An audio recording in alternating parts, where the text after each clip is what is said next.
about the 8th commandment, which is... You shall not bear false witness against your neighbor. Which is another way of saying lies or saying something that's not true about somebody. So we're going to start this video out by having you guys watch a skit. So here it goes.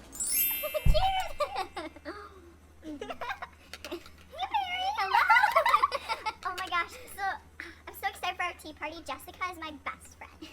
Well, to be honest, she's kind of annoying. Yeah, I guess. She kind of gets on my nerves a lot. I don't know if she can call her my best friend.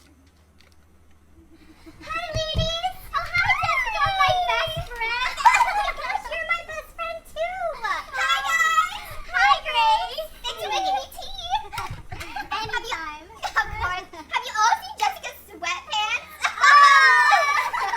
They're just so comfortable! Oh, thank you! Cheers!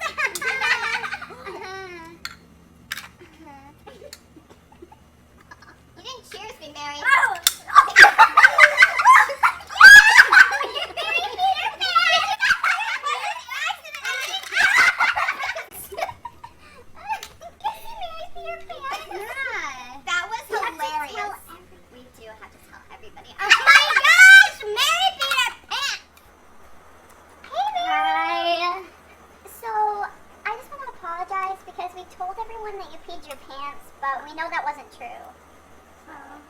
That's okay. We're sorry. I'm sorry. I was mean to you, Jessica. I said I wasn't your best friend, and I talked bad about you to Erin, and that wasn't nice of me. So I get jealous. You guys are so close, and you're really good friends, and I really want to be a really good friend of you too, because I really like you, and I think you're a really cool person. But I shouldn't have been speaking mean about you. It's okay. I forgive you. Can we be friends? Yeah. Let's hug! Yay!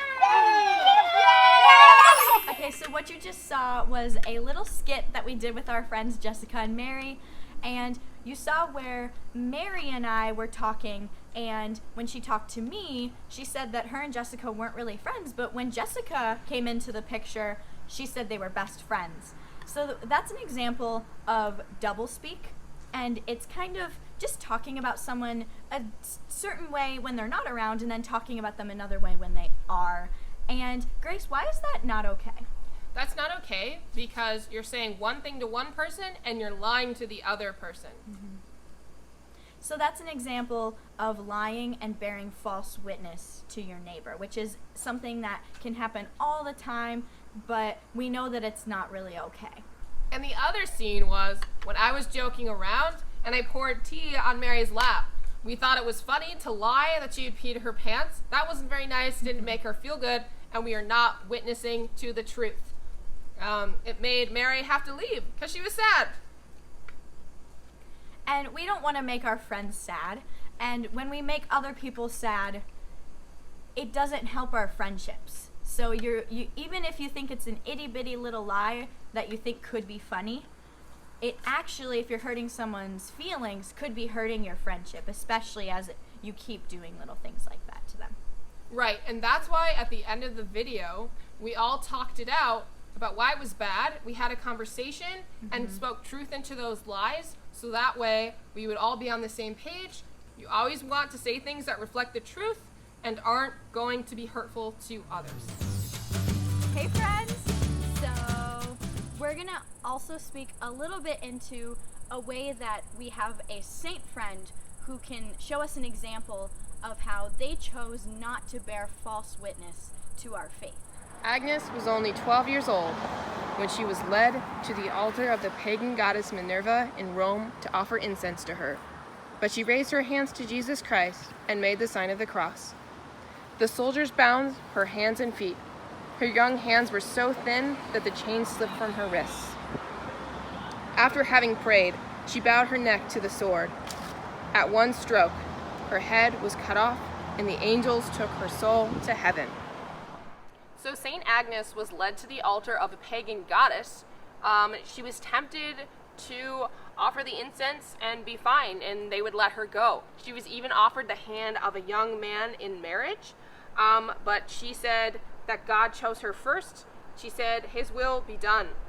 she said, "He made my soul beautiful with jewels of grace and virtue. I belong to him whom the angels serve." So she loved Christ so much that she did not listen to the people who were trying to tell her what to do, and instead she witnessed to God's love in her life, and she did that so others could see how great and mighty God is. And so she died for that. So St. Agnes is an example that we have of a martyr, and that's someone who died for the faith, witnessing to our faith. And that's really beautiful and really applies to this commandment because she had the choice to either witness to the faith or to deny the faith and offer this incense to the pagan goddess, and she chose to witness to the faith. And that's a really hard decision she had, especially at 12 years old. But it's really, really beautiful, her example that she gave us, that she did choose the right choice. So yeah, St. Agnes did a great job of bearing witness to the faith. What are some ways that we can bear witness to our faith in simple ways, not necessarily by martyrdom? If we're called to that, that'd be great. But right now, what are some ways in which we can do that? Well, we can make sure that we're telling the truth just throughout our day. And so not telling lies to people that we know and love, like our parents and our siblings and our teachers and our friends. What else, Grace? Just being loving in general to everyone we come in contact, saying hello to people. Being nice.